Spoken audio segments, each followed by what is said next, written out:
पांडवों की जीवन गाथा रहस्यों से भरी पड़ी है, जिनमें कई किस्से ऐसे हैं जिन्हें सुनकर रोंगटे खड़े हो जाते हैं। महाभारत की एक अनसुनी कहानी है जिसमें भीम का सामना एक विचित्र शक्ति से होता है।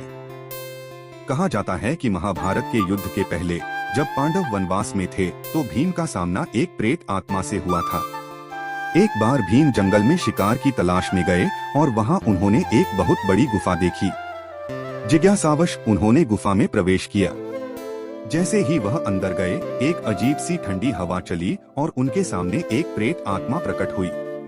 उस प्रेत ने भीम से कहा कि वो उसकी भूख का शिकार बनेंगे। पहले तो भीम ने इसे मजाक समझा, लेकिन जैसे ही वह आगे बढ़े उन्हें प्रेत की शक्ति का एहसास हुआ। प्रेत आत्मा ने भीम से कहा, तुम मेरी मर्जी के बिना इस गुफा से बाहर नहीं जा सकते।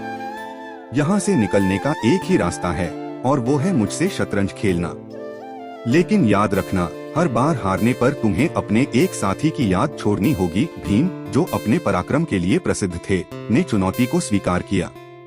उन्होंने खेल शुरू किया, लेकिन यह खेल साधारण शतरंज जैसा नहीं था। यह खेल हर चाल के साथ भीम की स्मृतियों से जुड़ा हुआ था।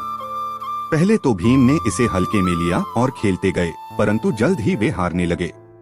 हर हार के साथ भीम को अपने भाइयों के साथ बिताए गए कुछ पल याद नहीं रहते। धीरे धीरे उन्हें यह एहसास हुआ कि इस खेल में हार का मतलब था अपने प्रियजनों की यादों को हमेशा के लिए खो देना। जब भीम की सभी यादें धुंधली होने लगी, तो उन्होंने अपनी पूरी शक्ति और ध्यान को खेल में लगा दिया। आखिरकार भीम ने प्रेत को हराया और उसकी शर्त को तोड़ते हुए सभी यादें वापस पा ली। वह गुफा से बाहर आए और वापस अपने भाइयों के पास पहुंचे, लेकिन इस रहस्यमय घटना को किसी को नहीं बताया। इस कहानी का रहस्य यह है कि भीम ने यह सब अकेले सहा और किसी को इस भयावह अनुभव के बारे में नहीं बताया। लेकिन इस घटना ने उन्हें यह सिखाया कि भले ही वे ताकतवर क्यों न हो, मानसिक संतुलन और अपनों की यादें हमेशा हमें सशक्त बनाती हैं।